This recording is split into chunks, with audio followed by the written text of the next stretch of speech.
Then Prabhupada explained, he said, he asked about Chidananda, who was one of his disciples. And it turned out that, so we told him a little bit about Chidananda, that he had been in a hospital and things like that. And Prabhupada said he should be given very nice care. Should take very good care of him. He's a pure devotee. He was willing to give his life for Krishna, because when they were in India, evidently Chidananda was very ill, maybe tuberculosis or something. Maybe it wasn't tuberculosis, but it was like that. And Prabhupada said, I could see he was getting thinner every day, and I advised him to go back to the West, but he wanted to stay and do his service. So Prabhupada, said we should take very good care of him. Prabhupada appreciated the service of his disciples who were willing to give their lives for the service of Krishna. So I went to San Francisco, and Srila Prabhupada came for the Rath Yatra.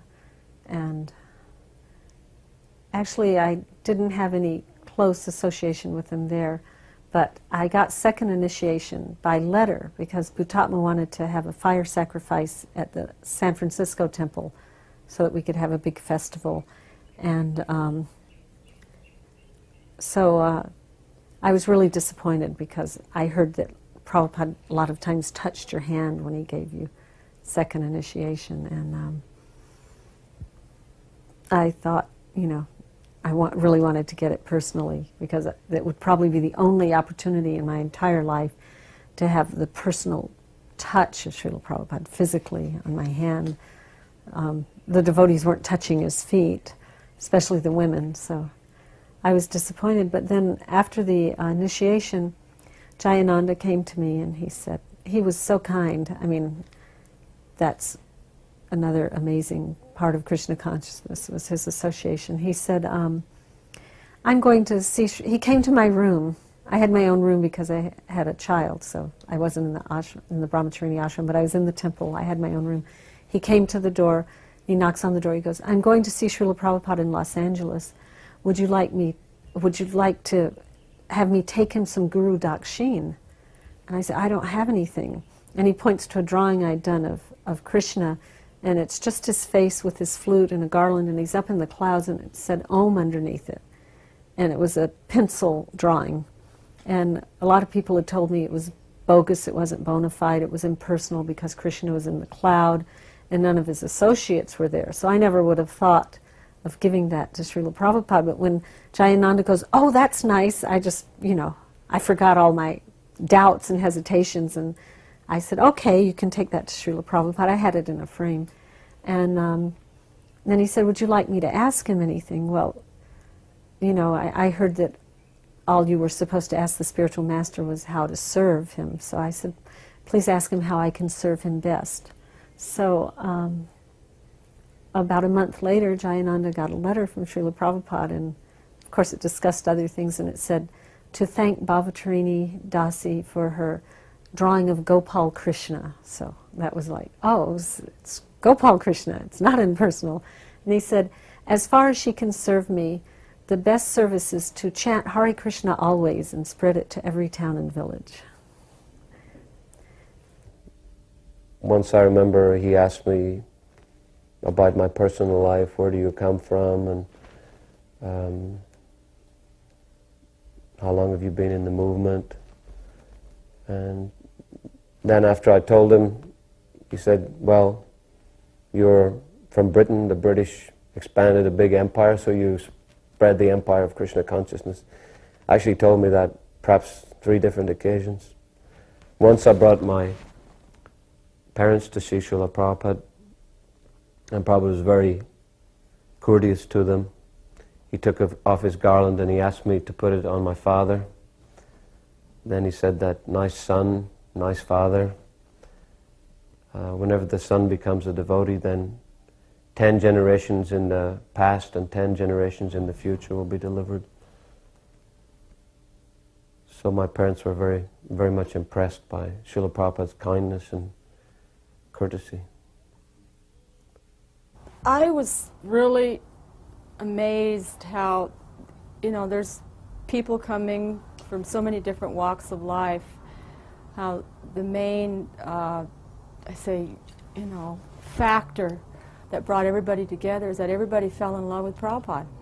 That was that. And then the things that the devotees were, we didn't really know him.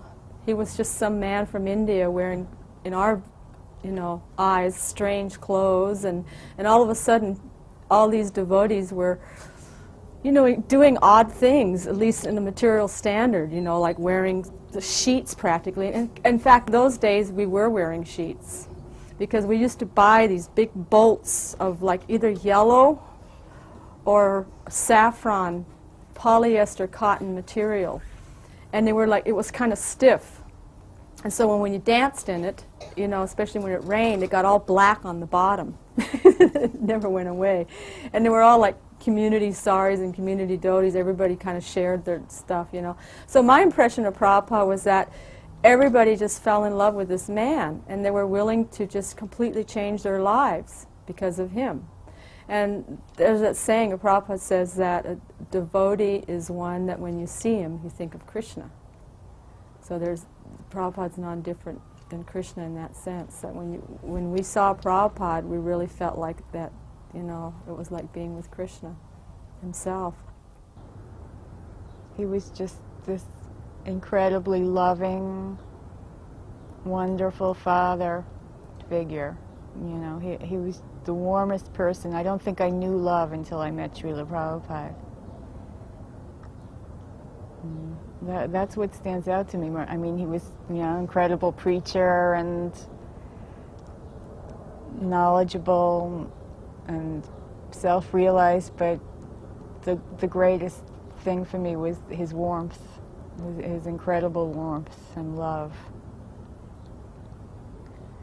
So his last visit to London, 1977, we were very disturbed to see him so thin and weak-looking, wearing sunglasses, and had to be carried on the palanquin.